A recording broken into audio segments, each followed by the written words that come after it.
మొన్న కూడా అల్లు అర్జున్ సీఎం రేవంత్ రెడ్డి పేరు తీసుకోలేదట.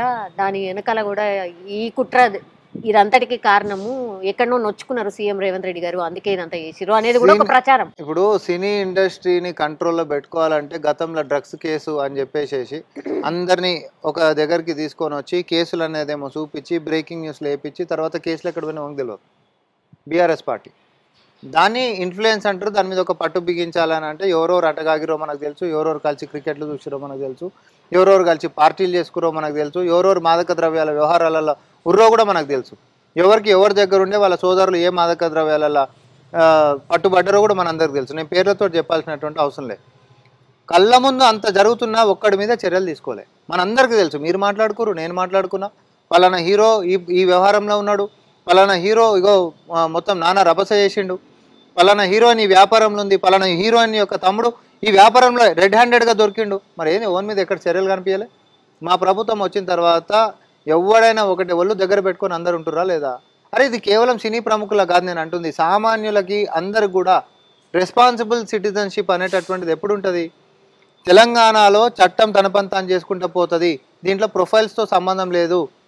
2 వీలర్ మీద పోకుండా ఉంటున్నటువంటి దగ్గర నుంచి మేబ్యాక్ కార్లలో తిరిగేటోనికైనా ఒకటే చట్టం ఉంటుంది. సిగ్నల్ బ్రేక్ చేస్తే వాళ్ళ మీద ఎట్లా చర్యలు తీసుకుంటామో వీళ్ళ మీద అట్లనే చర్యలు తీసుకుంటాం.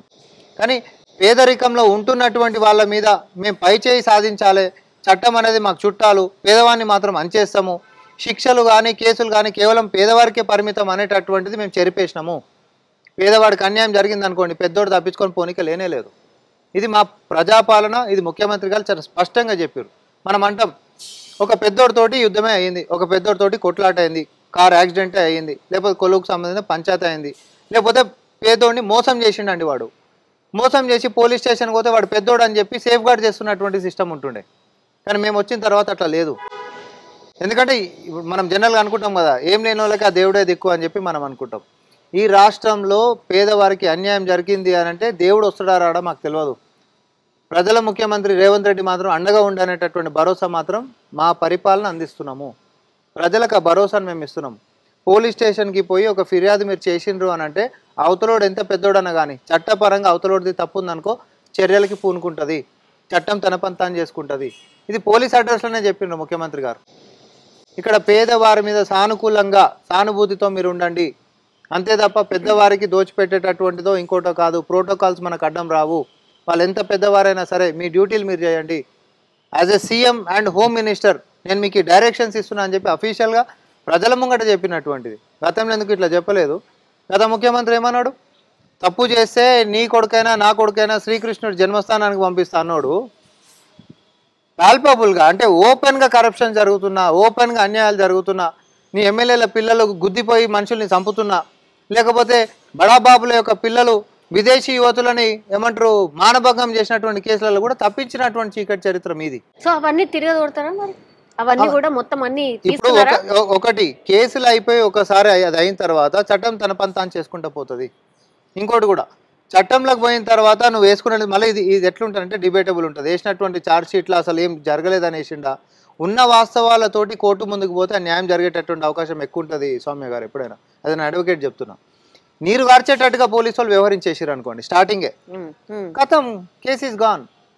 నిజంగా అన్యాయమైనడు కూడా కోర్టులో ఓడిపోతాడు. నాకు అన్యాయం అయిపోయింది, లేకపోతే ఒక మనిషి చచ్చిపోయిండు, ఆయన మాత్రం చేయలే, మరి చచ్చిపోయిండు ఎవడు చంపిండు? మీకు అర్థమవుతుందని నేను అనుకుంటున్నా. ఒక మర్డర్ కేసే ఉంది, ఒక పేదింట్లో ఒక పిల్ల మీద అఘాయిత్యం జరిగింది, ఒక పిల్ల చనిపోయిందని మనం అనుకుందాం.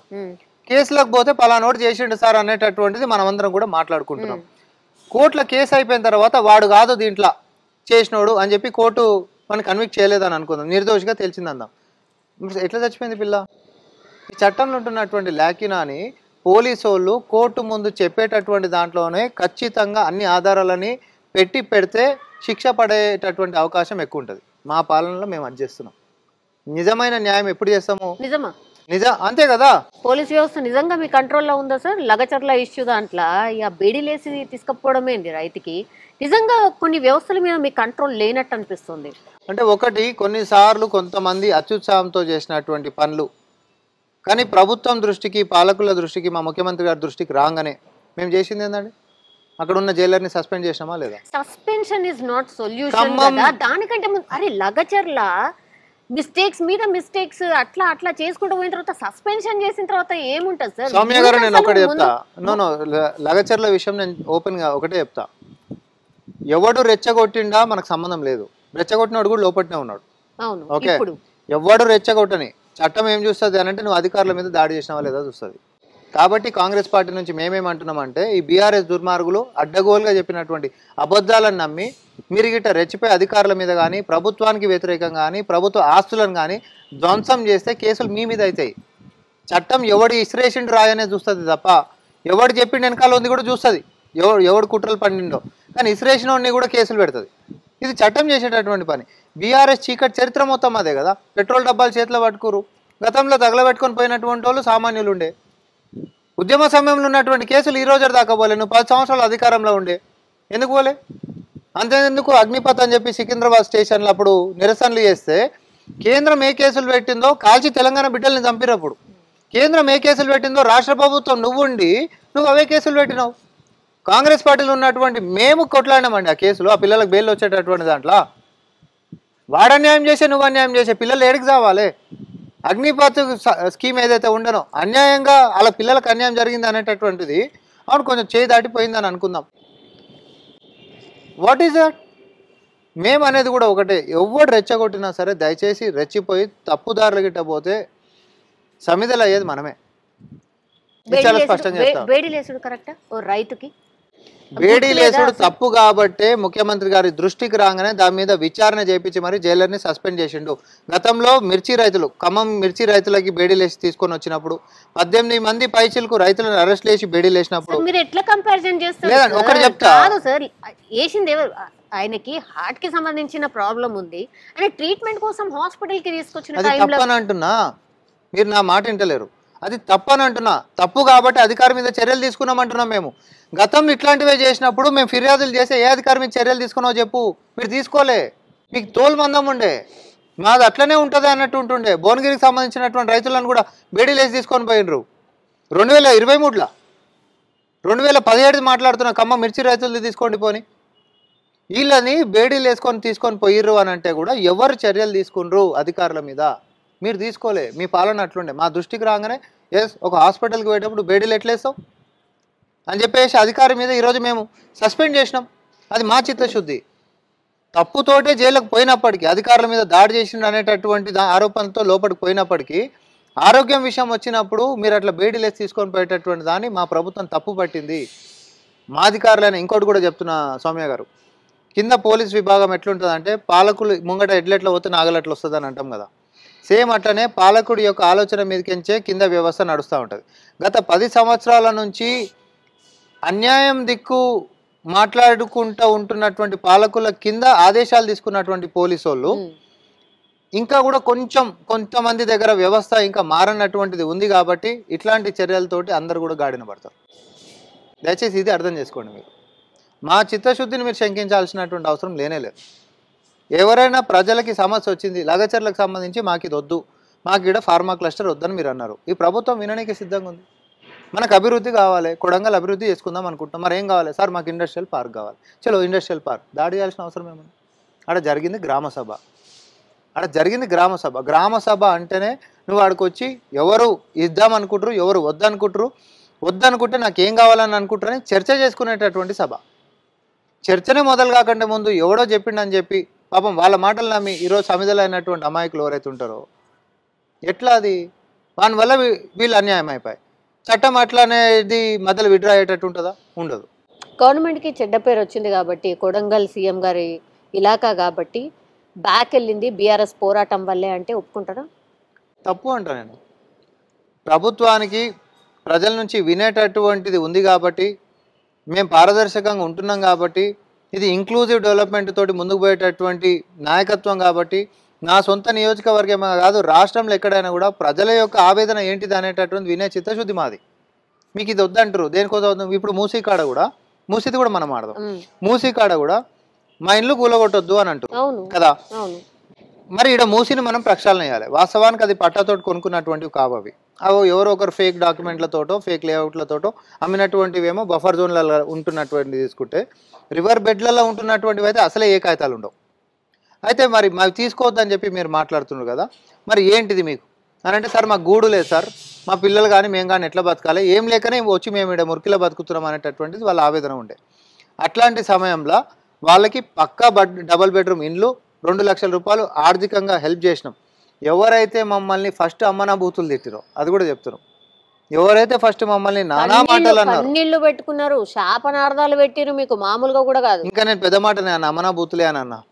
ఎవరైతే మమ్మల్ని అమ్మనా బూతులు తిట్టిరో వాళ్ళే తర్వాత మమ్మల్ని ఆశీర్వదించారు. తప్పు అయిపోయింది, మా మాటలు మన్నించుర్రి, మీ ఉద్దేశం మాకు అర్థం కాక మేము కోపం మీద మాట్లాడినాం. ఎవరికైనా కోపం వస్తుంది, ఆ సిచ్యువేషన్లో ఉంటే ఎవరికైనా కోపం వస్తుంది. కానీ మా ఉద్దేశం వాళ్ళకి అర్థం కాలేదు. తర్వాత మేము ఇచ్చినటువంటిది సంక్షేమాలు ఇవన్నీ చూసిన తర్వాత, లేదు సార్ మీరు మాకు మంచిగా చేసిర్రు, గతంలో ఎవరు కూడా మాకు ఇట్లాంటివి చేసింది ఏం లేదని చెప్పి మాట్లాడారు. మనం దీన్ని ఎట్లా తీసుకుందాం? మీరు ఒక్కటి గమనించుర్రి, ఇదే హైడ్రాకి సంబంధించినటువంటిది హైకోర్టే చెప్పే, మేము ఇట్లాంటి వాటిల్లో అడ్డం పడడానికే లేదు అని చెప్పి. సుప్రీంకోర్టు డైరెక్షన్స్ ఉన్నాయండి. సుప్రీంకోర్టు ఇచ్చినటువంటి జడ్జిమెంట్లలో ఉన్నాయి. వాటర్ బాడీస్ కానీ, రైల్వే ట్రాక్స్ కానీ, పార్క్స్ కానీ మినహాయింపు, మిగతా వేవి కూడా జేసీబీలతో గులగొట్టాలని అంటే లోకల్ కోర్ట్స్ పర్మిషన్స్ తీసుకోవాలని చెప్పింది ప్రభుత్వము. కానీ వీటికి మినహాయింపు ఇచ్చింది రైల్వే ట్రాక్స్కి, పార్క్స్కి, వాటర్ బాడీస్కి. అంటే ప్రకృతి మీద అంతటి ప్రాధాన్యత. ఇది ఎవరి కోసం? ప్రకృతి మన కోసం కదా, మన పిల్లల కోసం కదా. దీని ఇంపార్టెన్స్ తెలియనప్పుడు మనం దాని గురించి చాలా చిన్నగా మాట్లాడుతున్నాం. ఒక చెరువు కాడ ఒక ఇల్లు కట్టుకుండ్రు, ఇల్లీగల్గా ఒక ఇల్లు కట్టుకుండ్రు. కట్టుకున్నటువంటి ఇల్లీగల్ ఇల్లు ఇంపార్టెంటా, చెరువు ఇంపార్టెంటా? మనకు అదొకటి చెప్పుండ్రి. వాళ్ళకి తెలియక కట్టుకోరు. అరే అది రీజన్ గానే కాదు. హైడ్రా ఎందుకు ఇప్పుడు ఆగిపోయింది మొత్తం? ఎవరు చెప్పారు? పాలాభిషేకాలు చేయించుకుంటుంటే మీరు ఎవరు చెప్పారు? బ్రహ్మాండంగా పనిచేస్తుంది హైడ్రా. ఇప్పుడు ఏంటంటే చాలా రోజులు చూపించారు కదా అని చెప్పేసి ఇప్పుడు కొంచెం దాని మీద ఫోకస్ అదైంది. కానీ కాలనీలలో ఉంటున్నటువంటి దీర్ఘకాల సమస్యలు, పార్క్ ఎంక్రోచ్మెంట్స్, తర్వాత చెరువులకు సంబంధించినటువంటి వ్యవహారాలు అన్నిట్లలో బ్రహ్మాండంగా పోతుంది ముందుకి. ఇదే రంగనాథ్ గారి ఫోటోకి పెట్టి కాలనీలో పాలాభిషేకాలు చేస్తున్నటువంటి వీడియోలు కూడా చూస్తూనే ఉన్నాం కదా. నెక్స్ట్ ఇప్పుడు కేటీఆర్ గారి అరెస్ట్ మీద బాగా మీకు పర్మిషన్ వచ్చిందట, గవర్నర్ గారు ఓకే చెప్పారట. ఎప్పుడు అరెస్ట్ కాబోతున్నారు? ఏ కేసులా? ఏసీబీ అది ఫార్ములా కి సంబంధించి అప్పుడు ట్యాంక్ బండ్ కాడ అదేదో వాళ్ళ అయ్యే జాగిర్ లెక్క నగరంలో నడి బొడ్డుల ట్రాఫిక్ ఏమైనా జావని, జనాలకు ఎన్ని గంటలన్నా లేట్ కానీ, రాచరికంలో ఉన్నటువంటి నేను చెప్పిందే శాసించుకుంటా అని చెప్పి వ్యవస్థను అంతా ఆడ మార్చి అందరికి కూడా అసౌకర్యం కలిగించి ఒక రేస్ది పెట్టిండు కదా. ఆ రేసుకి సంబంధించినటువంటి దాంట్లో 2వ సంవత్సరం వచ్చేసరికి ఆర్గనైజర్ అనేటోడు ఉడాయించిండు. నా వల్ల కాదు, ఇలా నష్టం వస్తుంది అని చెప్పి పోయిండు. మీ వల్ల కాకపోతే ఈ రాష్ట్రానికి రాజు మంత్రి అన్నీ నేనే కాబట్టి నేను ఆదేశాలు ఇచ్చేస్తున్నా, మీరు అరవింద్ కుమార్ గారు మీరు ఇచ్చేసేయండి డబ్బులు అని చెప్పేసి ఏదో నోటి మాట మీద ఆదేశాలు ఇచ్చేసిండు, పైసలు ఇచ్చేసేయండి అని. ప్రభుత్వంలో ఎట్లుంటుంది అని అంటే, మీ అకౌంట్ పైసలు అయితే మీరు ఇవ్వచ్చు, ప్రభుత్వంలో బాధ్యత ఉంటుంది. నువ్వు మంత్రి కావచ్చు, ఎవరినన్నా కావచ్చు, దానికి ఒక సిస్టమ్ ఉంటుంది, ఫినాన్స్ డిపార్ట్మెంట్ ఉంటుంది, దానికి ప్రాపర్ ప్రొసీజర్ ఉంటుంది. అన్నిటినీ బైపాస్ చేసేసేసి నేను పైసలు ఇవ్వనగానే నువ్వు ఇచ్చేసినావు అనుకోండి, విదేశాలకు పంపించారు అనుకోండి, అది చట్టపరమైనటువంటి వ్యవహారం కాదు, చట్టానికి లోబడి చేసినటువంటిది కాదు. నువ్వు చట్టాన్ని ఉల్లంఘించినట్టు, రూల్స్ని బ్రేక్ చేసినట్టు. దాంట్లో విచారణలో భాగంగా అరవింద్ కుమార్ గారు ఇచ్చినటువంటి స్టేట్మెంట్లో, అధికారులు ఇచ్చినటువంటి స్టేట్మెంట్లో కేటీఆర్ గారు ప్రస్తావన తీసుకొని రావడం, కేటీఆర్ బయటికి వచ్చి బ్రహ్మాండంగా నేనే ఇచ్చిన అని చెప్పడం, ఇవన్నీ చెప్పుడుతోటి ఏసీబీ ఆయన మీద విచారణ జరపాలని అంటే ఒక ప్రావిజన్ ఏంటి అంటే గవర్నర్ గారికి కన్సెంట్ ఉండాలి. ఆ గవర్నర్ గారి కన్సెంట్ దగ్గరికి పోతే ఆయన న్యాయపరమైనటువంటి సూచనలు నేను చెప్తానడం, న్యాయపరమైనటువంటి సూచనలు తీసుకున్నాడని మేమంటే అధికారికంగా ఇంకా రాలేదు కాబట్టి వచ్చిన అనేది ఒక 2 పేపర్లలో నేను చూసిన. అంటే ఎప్పుడైనా అధికారికంగా పత్రం చూడకుండా నేను అధికారికంగా మాట్లాడనీకే నాకు లేదు, నేను ఎప్పుడు మాట్లాడలేదు అంటున్నాం. కాబట్టి ఈ రోజు కాకపోతే రేపైనా వస్తుంది అది పక్కా. వచ్చినప్పుడు కేటీఆర్ మాత్రం విచారణ ఎదుర్కోవాల్సిందే. అట్లా అరెస్ట్ అవుతాడా, జైలు పోతాడా అనేటటువంటిది చూద్దాం. చట్టానికి ఎవరు అతిథులు కాదు, మళ్ళీ కూడా చెప్పినాం. అటు అల్లు అర్జున్ అయినా, మోహన్ బాబు గారైనా, నాగార్జున గారైనా, లేకపోతే ఇంకెవరైనా సరే చట్టానికి ఎవరు అతిథులు కాదు. చట్టానికి లోబడే ఎవరైనా, సామాన్యులైనా సెలబ్రిటీలైనా తప్పే. కాబట్టి చట్టం తన పని తాను చేసుకుంటూ పోతుంది. ఇందులో తప్పు అని చెప్పి విచారణలో తేలితే కేటీఆర్ కూడా జైలుకు పోతాడు. ఫార్ములా ఈ రేస్ ఒకటేనా, లేకపోతే మాకు చెప్తలేరేమో కానీ వెనకాల ఇంకా వేరే వేరే కూడా పెట్టిరా, పెద్ద లిస్ట్ పెట్టిరా. పెద్ద లిస్ట్ ఏముంటది, ఇప్పుడు మనకు తెలిసిందే గొర్రెల కుంభకోణం అనేది బయటకు వచ్చినటువంటి వ్యవహారమే. దాన్ని ఈడీ విచారణ చేస్తుంది. తర్వాత హెచ్ఎండిఏకి సంబంధించినటువంటి కుంభకోణం బయటకు వచ్చింది, దాన్ని కూడా ఈడీ విచారణ చేస్తుంది. ఇప్పుడు ధరణికి సంబంధించి అమయ్ కుమార్ ఎవరైతే ఐఏఎస్ ఉండేనో అసలు 1,000 కోట్ల రూపాయలు ఎట్లా కొల్లగొట్టిరు దీని అనేటటువంటి దాని మీద అది విచారణ నడుస్తూనే ఉంది. కాళేశ్వరం అనేటటువంటిది కమిషన్తో ఎట్లా విచారణ నడుస్తుందో మన కమిటీతో మనం చూస్తూనే ఉన్నాము. విద్యుత్ కొనుగోలు దాని మీద విచారణ నడుస్తుంది. ఇవన్నీ ఒకసారి విచారణ లోపలికి పోయిన తర్వాత పాలకులు దాన్ని ఇన్ఫ్లుయెన్స్ చేయడానికి ఉండదు. చాలా మంది అంటుంది ఏంటంటే ఇంకెప్పుడు అరెస్ట్ అనగానే మీరే అన్నారు. ఎందుకు అడుగుతున్నారు అంటే మీరే చాలా టైమ్స్ మీ మంత్రులే చెప్పారు కదా, ఇక అరెస్టు, రేపు తెల్లారు అరెస్టు, పొలిటికల్ బాంబులు వెళ్తాయి ఇంత అని 2 నెలలు అవుతుంది, ఆల్మోస్ట్ 1.5 month అవుతున్నది. అంటే మేము పెట్టింది టైం బాంబులు, ఆ టైం వచ్చినప్పుడు పేలుతాయి. సో ఈడీ దగ్గరకు పోయినప్పుడు మనం ఇన్ఫ్లుయెన్స్ చేయడానికి లేదు కదా సౌమ్య గారు. ఈడీ విచారణని స్టేట్ గవర్నమెంట్ ఏమి ఇన్ఫ్లుయెన్స్ చేస్తుంది, అది కేంద్ర దర్యాప్తు సంస్థ కదా. సో మనం ఇన్ఫ్లుయెన్స్ చేయడానికి ఉండదు దాన్ని. వాళ్ళు ఒకసారి ఇక్కడ మనము విచారణ చేస్తుంటే దీంట్లో మనీ ఇన్వాల్వ్ అయింది కాబట్టి మేము దీన్ని విచారణ తీసుకుంటామని చెప్పి ఈడీ విచారణ చేస్తాం. అట్లాంటి దాంట్లో మనం ఇన్ఫ్లుయెన్స్ చేయడానికి ఉండదు. ఇప్పుడు గవర్నర్ దగ్గర నుంచి ఇప్పుడు హైకోర్టు కింద ఉంది, సపోజ్ హైకోర్టు కింద ఉంది వ్యవహారం విద్యుత్ కొనుగోలుకి సంబంధించింది. హైకోర్టుని నువ్వు ఎట్లా ఇన్ఫ్లుయెన్స్ చేస్తావు? లేకపోతే కాళేశ్వరంకి సంబంధించినటువంటిది రిటైర్డ్ జడ్జి గారి దగ్గర ఉంది, దాన్ని మీరు ఎట్లా ఇన్ఫ్లుయెన్స్ చేస్తారు? ప్రభుత్వం కానీ పాలకులు కానీ ఇన్ఫ్లుయెన్స్ చేయలేదు. అది పారదర్శకంగా స్వతంత్రంగా దర్యాప్తు నడుస్తూ ఉంది కాబట్టి చట్టం తన పని తాను చేసుకుంటూ పోతుంటది. గవర్నర్ గారి దగ్గరికి వెళ్ళి పర్మిషన్ వచ్చింది, ఎప్పుడు అరెస్ట్ మళ్ళా కేటీఆర్ గారు అరెస్ట్ అన్న వార్త ఒకటి వస్తున్నది. కాదు ఇప్పుడు గవర్నమెంట్ ఇప్పుడు చెయ్యదు, బికాస్ మీరు స్థానిక సంస్థల ఎన్నికలకు పోతారు, మళ్ళీ బీఆర్ఎస్కి మైలేజ్ వస్తుంది కాబట్టి ఇక చెయ్యరు, అది ఉత్తమ మాటలే అనే టాక్ కూడా వినిపిస్తుంది. ఇప్పుడు మీరు ఎట్లయితే అంటుర్రో ప్రజలలో ఉన్నటువంటి అతిపెద్ద డిమాండ్ వీళ్ళని ఎప్పుడు అరెస్ట్ చేస్తారని కూడా ఉంది. ఇప్పుడు మీరు అంటుంది ఏమో అరెస్ట్ చేస్తే వాళ్ళకి వస్తుంది అని, కానీ తప్పది. వీళ్ళని అరెస్ట్ చేస్తామంటారు, ఎందుకు అరెస్ట్ చేస్తలేరని ఇప్పుడు ఇందాక మీరు కూడా అడిగారు.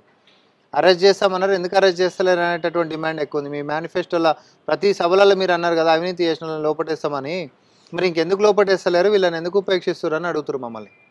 మా మీద ఒత్తిడి అదే ఎక్కువ ఉంది, మేము అది కూడా చెప్పాలి కదా. సో ఆధారాలు అనేటటువంటిది ఖచ్చితంగా దొరికినప్పుడు అరెస్ట్ అవుతాడు అంతే, నీట్ గా తప్పించుకుంటారు. బట్ ఎప్పుడు ఏంది అనేది మాత్రం చెప్పారు. మీ చేతిలో మన చేతిలో కాదు. ఇప్పుడు ఏసీబీ, అది యాంటీ కరప్షన్ బ్యూరో, ఆ ఏసీబీ వాళ్ళ యొక్క ఆధారాలు ఫస్ట్ నోటీసులు ఇచ్చి విచారణ చేసుకుంటా అని చెప్పినటువంటి సమాధానాలు సాహిత్యంగా ఉండకుండా కాంట్రడిక్టరీ స్టేట్మెంట్స్ ఉన్నాయనుకోండి, జరిగినటువంటి దానికి నువ్వు చెప్తున్నటువంటి దానికి అతుకులేదనుకోండి, ఇప్పుడు అరెస్ట్ అంటారా, పర్మిషన్లు తీసుకుంటారా, కస్టడీలకు తీసుకుంటారా చూడాలి, చట్టం కదా. మీరు నేను ఎట్లా చెప్తాం? వాళ్ళ కాగితాలలో ఏముందో, వాళ్ళ చేతులలో ఏమేమి ఎవిడెన్స్లు దొరికినాయో, అరవింద్ కుమార్ గారు ఏం చెప్పినరో దాని మీదకించి డిపార్ట్మెంట్ ఎట్లా చర్యలు తీసుకుంటుందో వాళ్ళు చూస్తారు కదా. మస్తు అవినీతి జరిగింది లాస్ట్ టైం, ఐఏఎస్ అధికారుల మీద మీరే చాలా టైమ్స్ మాట్లాడిండ్రు, సగం మంది మీ దగ్గరనే ఉన్నారు కదా, ఇంకా కూడా ఎందుకు అంటే ఇప్పుడు ఉన్నతాధికారులు దేశాలు వదిలిపెట్టి పోయిన వాళ్ళు కూడా మరి అట్లా అని చెప్పి జైళ్ళలో మగ్గుతున్న వాళ్ళు కూడా అధికారులు. ఇప్పుడు ఫోన్ ట్యాపింగ్ వ్యవహారాలలో జైళ్ళలో ఉన్న వాళ్ళు, విదేశాలలో పారిపోయినటువంటి వాళ్ళు కూడా. అదే అధికారులలో ఈరోజు ఐఏఎస్ లెక్క ఉంటున్నటువంటి అమయ్ కుమార్ లాంటి వాళ్ళు విచారణలు ఎదుర్కొంటున్నటువంటి పరిస్థితులు వాళ్ళు. ఎవరిని వదిలిపెడుతున్నాం మేము? ఏవైనా కూడా సిస్టంలో ఎంక్వైరీ పార్ట్ వచ్చినప్పుడు ఎవరెవరైతే అప్పుడు భాగస్వాములు ఉండనో వాళ్ళందరూ బయటకు వస్తారు. అంతే తప్ప వ్యక్తిగతంగా నువ్వు అప్పుడు వాళ్ళ కింద పనిచేసినావు కాబట్టి నీ మీద కేసు పెట్టి నేను వేధిస్తా అనేటటువంటి సిస్టమ్ మా దగ్గర లేదు స్వామి గారు. మేము వెండేటా పాలిటిక్స్ చేయం. మా ముఖ్యమంత్రి కలిసి స్పష్టంగా చెప్పారు, జస్ట్ కక్షపూరితంగా రాజకీయాలు చేయాలనుకుంటే అది కరెక్ట్ కాదు. నిజంగానే సిస్టంలో వాళ్ళు అవినీతికి పాల్పడ్డారు అనుకోండి, అవినీతికి సంబంధించినటువంటి కేసు విచారణ ఆధారాలు అనేటటువంటిది చట్టం వదిలేసినాం మేము, ప్లీజ్ దీని మీద విచారణ అనేటటువంటి జరగాలి. చట్టం తన పని తాను చేసుకుంటూ పోతుంది. అంతే తప్ప వ్యక్తిగత ఇప్పుడు రేవంత్ రెడ్డి గారిని అరెస్ట్ చేసినట్టే మేము కేటీఆర్ని బొక్కలేయాలంటే మాకు అర్ధ రోజు పడుతుంది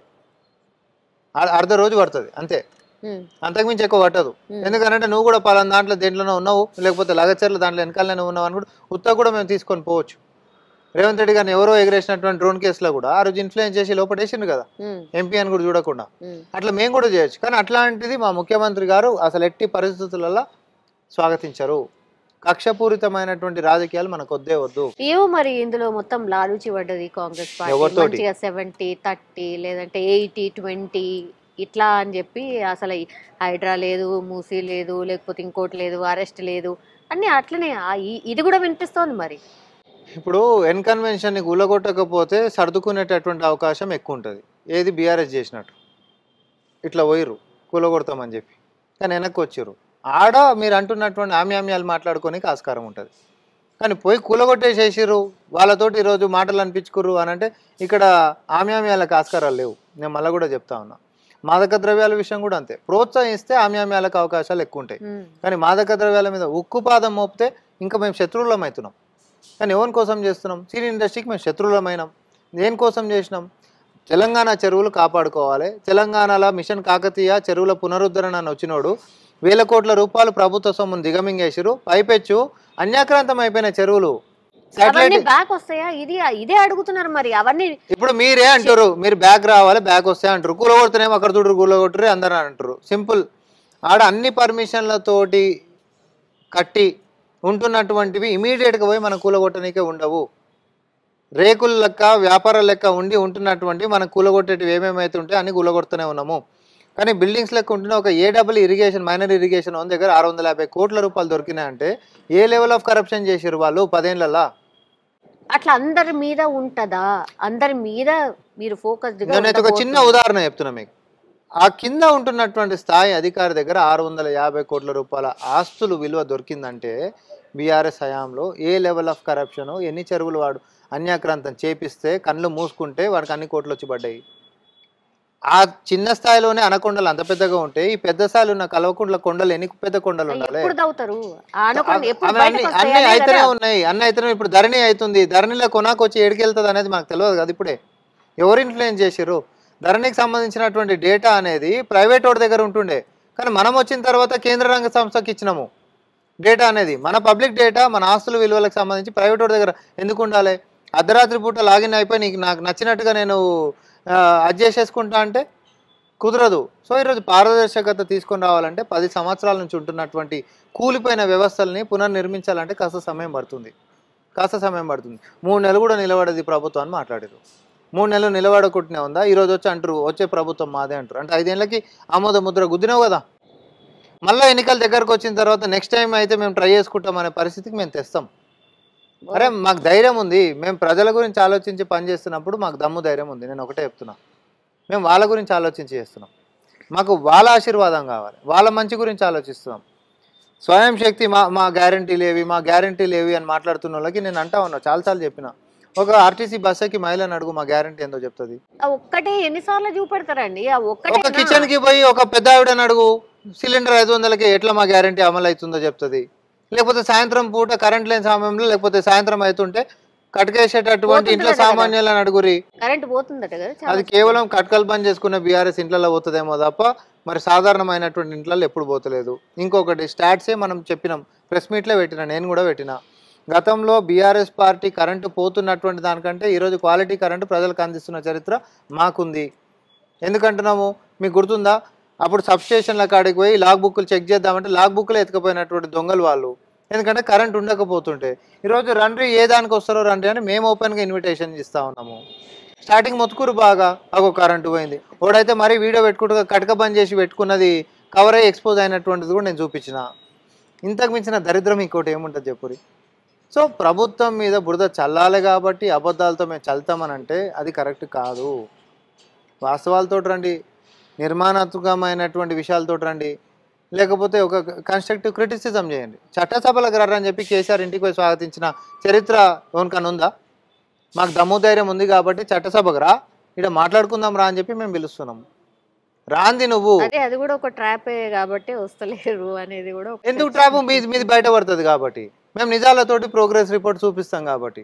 దొంగతనం చేసినోడు భయపడతాడు, దొంగతనం చేసినోడు అబద్ధాలు ఆడినోడు చట్టసభలకు రాడు. కానీ పారదర్శకంగా పరిపాలన, ధైర్యంగా దమ్ము ధైర్యంతో ప్రజలకు అందిస్తున్నటువంటి విషయంలో మేము అన్నిటికీ సిద్ధంగా ఉన్నాం కాబట్టి మేము చట్టసభలకు వస్తున్నాం. రండి బాజాబ్తా అని మేము అడుగుతున్నాం. టీషర్ట్లు వేసుకొని వచ్చి అసలు ఎన్ని రోజులు మీటింగ్ పెట్టుకుందాము, సభ ఎన్ని గంటలు పెట్టుకుందాము, ఏ అంశాలు చర్చిద్దామని పిలిచిన దానికి కూడా నువ్వు వచ్చి నిరసనలు చేస్తే అంటే నీ ఉద్దేశమే ఇక్కడ బయటపడిపోయాయి. మళ్ళీ 16వ తారీఖు నుంచి శాసనసభ ఉంది కదా, ఏమేమి పెట్టబోతోంది, ఏంటి బిల్స్? అంటే మేమేం చేసినామో కూడా చెప్తాం, మేము చేయబోతున్నామో కూడా మేము చెప్తాం. గతంలో ఏం లేకుండే ఇప్పుడు ఏమేమి సాధ్యమైందో కూడా మేము చెప్పాలి కదా. ఇప్పుడు బేరీజ్ వేసుకుంటేనే కదా మా ప్రభుత్వం ఏం సాధించిందో చెప్పగలం మేము. అదే హైడ్రాతోటి హైదరాబాద్కి మంచిగా ఎట్లయితుంది, తర్వాత మూసి ప్రక్షాళనతోటి భవిష్యత్తు తరాలను ఎట్లా కాపాడుకోగలుగుతాము, తర్వాత సీవరేజ్కి సంబంధించి కేంద్రం దగ్గరికి ఢిల్లీకి పోయినప్పుడల్లా ముఖ్యమంత్రి గారు ఏమేమి సాధించుకొని వచ్చిండ్రు, గత 10 సంవత్సరాల సాధ్యం కానివి ఇప్పుడు సాధ్యం ఎట్లయితున్నాయి అనేటటువంటి అన్ని అంశాలు కూడా చెప్తాం. ఆర్టీసీయే గాన్ కేస్, ఇంకెక్కడ ఆర్టీసీ ఖతమైపోయింది అన్నటువంటి పరిస్థితి నుంచి లాభాలకు ఆర్టీసీ ఎట్లా వచ్చింది, అంతే విధంగా సంక్షేమాన్ని కూడా ఎట్లా అందించగలుగుతుంది, ఇవన్నీ చర్చకు రావాలి. ఎట్లయితే వారంటీలు లేని గ్యారంటీలు రూపాయి కూడా గల్లగురుగులా లేనప్పుడు ఎట్లా సాధ్యమవుతాయి, అది వచ్చేది లేదు సచ్చేది లేదు, కాంగ్రెస్ పార్టీని నమ్మొద్దని చెప్పి బీఆర్ఎస్ వాళ్ళు అన్నారు. మరి ఈరోజు సాధ్యం ఇవన్నీ ఎట్లయితున్నాయి, ఏడాది పండుగనే జరుపుకుంటుమే ఎట్లా సాధ్యమైనాయి. తెలంగాణ ఉద్యమంలో తెలంగాణ కోసం కొట్లాడినటువంటి వాళ్ళు అమరులు, తర్వాత ఛాతి మీద టీజీ అని రాసుకొని మా ఆకాంక్షలు అని చెప్పి చూపించినటువంటి వాళ్ళందరికీ ఈరోజు ఆదరణ మా ప్రభుత్వంలో ఇస్తున్నాం. నువ్వు 10 ఏళ్ళలో ఏ రోజు గుర్తు చేయలే, మన్నుగా పేసినావు, పచ్చే చెప్పాలంటే బొంద పెట్టినావు. టీజీ అని ఛాతి మీద రాసుకుంటే నువ్వు అధికారంలో రాగానే టీఎస్ అని చెప్పి చేసినావు. దేనికి రానంటే టీఆర్ఎస్కి దగ్గర ఉంది కాబట్టి టీఎస్ అని చేసినావు. తర్వాత తెలంగాణ పదమే నామూష్ అయిపోయింది కాబట్టి నువ్వు బీఆర్ఎస్ అని చెప్పి చేసుకున్నావు. నీకు ఏం ముఖం పెట్టుకొని తెలంగాణ హక్కుల గురించి ఎలా మాట్లాడుతావు చెప్పు. నువ్వు కానీ నీ కుటుంబం కానీ తెలంగాణ బిడ్డల ఆకాంక్షల గురించి, నీళ్లు నిధులు నియామకాల గురించి మాట్లాడదామా? నువ్వు చెప్పినటువంటి దళిత ముఖ్యమంత్రి దగ్గరికి నుంచి పెట్టుకుంటే నీ మన్మడు నా మన్మడు సన్నబియ్యం తినాలనే దాకా ఏ ఒక్కటన్నా నిజమైందా? 10 ఏళ్లలో నువ్వు అమలు చేయనటువంటి హామీలు మేము 10 నెలల్లో చేసి చూపించేసరికి కడుపులలో కత్తులు పెట్టుకొని మాట్లాడుతూ ఉన్నావు. So there is a difference. ప్రజలకి బేరీజ్ వేసుకోవడం అనేటటువంటిది వస్తుంది. ఫుడ్ పాయిజన్ కేసెస్ ఎప్పుడు అవుతాయి అసలు? పిల్లలు దారుణాతి దారుణం అది. ఇప్పుడు ఎన్నికల కంటే just before, first of all food poison కేసులు జరగడమే దురదృష్టకరం. ఎన్నికల కంటే జస్ట్ బిఫోర్ 9 months డేటా తీసుకుంటే ఒక ఇంగ్లీష్ పెద్ద పత్రికలో రాసినటువంటిది 2200 పైచిలకు మంది పిల్లలు 9 నెలల కాలంలో ఆసుపత్రుల పాలయ్యారు అప్పుడు బీఆర్ఎస్ హయాంలో. ఇప్పుడు మనం వచ్చిన తర్వాత వాళ్ళు క్లెయిమ్ చేస్తున్నటువంటిది 450 మంది పిల్లలు ఏడాదిలో అస్వస్థతకు గురయ్యారు. అట్ల గణాంకాలు తీసుకున్నా ఎన్ని రెట్లు మనం తగ్గినట్టు. అంతేకాదు గురుకులాలకు సంబంధించినటువంటి పిల్లలల్లో ఆరోగ్యము, వారికి కావాల్సినటువంటి డైటు, లేకపోతే కాస్మెటిక్ ఛార్జెస్, వాళ్ళ జీవన విధానం ఎట్లుంది, మౌలిక సదుపాయాలు ఎట్లున్నాయి అనేటటువంటి దాని మీద గత ముఖ్యమంత్రి బీఆర్ఎస్ హయాంలో ఏ రోజన్నా ఒక రివ్యూ చేసిండా? చేయలే. కాబట్టి ఏడాది అస్వస్థతకు గురవుతున్నటువంటి పిల్లలు పెరుగుకుంటూ పోయారు. కానీ ఈ ముఖ్యమంత్రి వచ్చిన తర్వాత రికార్డు స్థాయిలో రివ్యూలు, పరిపాలన కానీ, సంక్షేమం కానీ, ఇటు అభివృద్ధి కానీ, లేకపోతే భవిష్యత్ కార్యాచరణ కానీ రికార్డు స్థాయిలో, నాకు తెలిసి వేరే ముఖ్యమంత్రి ఎవరు కూడా అన్ని రివ్యూలు తీసుకొని ఉండరు. చిత్తశుద్ధి మాకు ఉంది కాబట్టి గురుకులాలలో మేము డైట్ ఛార్జీలు కానీ, కాస్మెటిక్ ఛార్జీలు కానీ మేము పెంచినాం. ఎందుకో 10 ఏళ్లలో నువ్వు పెంచలేదు. అంతేకాదు టాస్క్ ఫోర్స్ కమిటీలు మేము అవన్నీ ఏం చేయలేదు కాబట్టి మిమ్మల్ని ఎన్నుకున్నారు. మీరు కంపారిజన్ చేసుకుంటున్నారు కదా, తప్పు కదా. సి ఇప్పుడు సపోజ్ వాడు ఫెయిల్ అయ్యిండు కాబట్టి మిమ్మల్ని తెచ్చుకున్నాం అంటారు. మేము పాస్ వచ్చినాం, ఫస్ట్ క్లాస్ వస్తాం, డిస్టింక్షన్ వస్తాం, అడుగడుగు ముందుకు వస్తాం. దానికంటే ఇది మనం బెటర్ పోతున్నామా లేదా ఒకటే లెక్క. టాస్క్ ఫోర్స్ కమిటీ వేసి, ఇన్స్టిట్యూషనల్ కమిటీ వేసి ఆడ పని చేస్తున్నటువంటి వాళ్ళు కూడా పిల్లలతో పాటు తినాలనేటటువంటిది ఎవరు తెస్తారు చెప్పురి. ఇప్పుడు డబ్బా నేనేమో తెచ్చుకుంటా, పిల్లలకి ఏదైనా వండి పెడతా అనేటోడు ఎట్లా చేస్తాడో అనేటటువంటి అనుమానం మనకు వస్తుంది. కానీ నువ్వు పిల్లలతోటే తినాలనేటటువంటి నిర్ణయం మా ప్రభుత్వం తీసుకొని వచ్చింది. రోజు పర్యవేక్షణ ఎట్లా ఉంటుంది? ఓపెన్ గా ఒకటే చెప్పినాము, నీకు ఆడ కిచెన్ బాగాలేకపోతే కిచెన్ ఇన్ఛార్జ్ ఎవడైతే ఉండో వాడు కొలువులకేంచి తీసేయడమే. ఉద్యోగాలు లేక చాలా మంది ఉన్నారు. మనకు అంత బద్ధకం ఉండి పిల్లల ఆరోగ్యం కూడా చూడలేకుండా గిట్ట నిర్లక్ష్యం వహిస్తే 10 సంవత్సరాల్లో ఎవరేం మనం ఏమనలేదు కదా అనేటటువంటి పాత దాని లెక్కన మీ వైఖరి ఉంటే కొలువులకేంచి ఊడపీక్తామని చెప్పిండ్రు. ఇంత స్ట్రిక్ట్ ఎవరు ఉంటారు? సో ఇన్స్టిట్యూషనల్ కమిటీ అన్నాం మనం దాన్ని. ఆడ ఉంటున్నటువంటి వాళ్ళు రుచి చూసి ఫస్ట్ వాళ్ళు తిన్న తర్వాతనే పిల్లలకు పెడతారు. అంతేకాదు డైట్ ఛార్జీలు పెంచారు. ఈరోజు పౌష్టికాహారం పిల్లలకి ఎట్లా అందియాలి? అరే ఉంటున్నటువంటి స్కూల్స్ తెలంగాణలో ఈరోజు దేశంలోనే ఎక్కడ లేనటువంటి టీచర్ స్టూడెంట్ రేషియో ఉంది. అంటే టీచర్లు ఈరోజు పుష్కలంగా ఉన్నారు పిల్లలకి. మొన్న ఒక సంవత్సరం మనకు వేస్ట్ అయిపోతుంది విద్యా సంవత్సరం అని చెప్పి బీఎస్సీకి పోస్ట్పోన్ చేయాలనేటటువంటి డిమాండ్లు కూడా కాదని చెప్పే కదా మనం కొలువులు ఇచ్చినాం. ఇదే బీఆర్ఎస్ పోస్ట్పోన్ చేయాలని చెప్పి మాట్లాడింది. మీకు చిత్తశుద్ధి లేకపోయి మీరు చేసిన ఘనకార్యం ఏంద్రా నాయన అంటే 7,000 పైసలకు పాఠశాలలు గత 10 సంవత్సరాలలో ప్రభుత్వ పాఠశాలలు తీసేసారు. ఏంద్రా అంటే ఎన్రోల్మెంట్స్ వస్తలేరు, పిల్లలు ఎవరు వస్తలేరు అని. ఎన్రోల్మెంట్స్ వచ్చేటట్టు నువ్వు కంపీట్ చేసేటట్టు ప్రైవేట్ వాడితోటి నువ్వు దానికి పటిష్టం చేస్తే వస్తారు. ప్రైవేట్ వానికి దోషపెట్టాలి కాబట్టి నువ్వు ప్రభుత్వ పాఠశాలని కూని చేసి పడేసేసినావు. కానీ మేము వచ్చిన తర్వాత టీచర్లను ఇస్తున్నాము, మౌలిక సదుపాయాలు మనం ఇస్తున్నాము. అంతేకాదు వాళ్ళకి కావాల్సినటువంటి పౌష్టికాహారమైనా లేకపోతే వాళ్ళ జీవన విధానం మెరుగేటట్టయినా టైంకి పుస్తకాలైనా టైంకి యూనిఫామ్లైనా ఇచ్చిన చరిత్ర ఇప్పుడు కాంగ్రెస్కు ఉంది సౌమ్య గారు. ఒకటే సంవత్సరంలో మా క్రెడిట్స్ ఇవన్నీ గత 10 సంవత్సరాల్లో లేనట్టు ఇవంతా. కాబట్టి మాకు చెప్పుకోనీకే మేము చేస్తున్న పనులు మాకు చాలు. లేనివి కాకన్బుల్ స్టోరీస్ చెప్పుకునేటటువంటి కథలు బీఆర్ఎస్ ఓన్కి కావాలి, మాకు అవసరం లేదు అది. ఎస్, థ్యాంక్ యూ అండి, థ్యాంక్ యూ సో మచ్.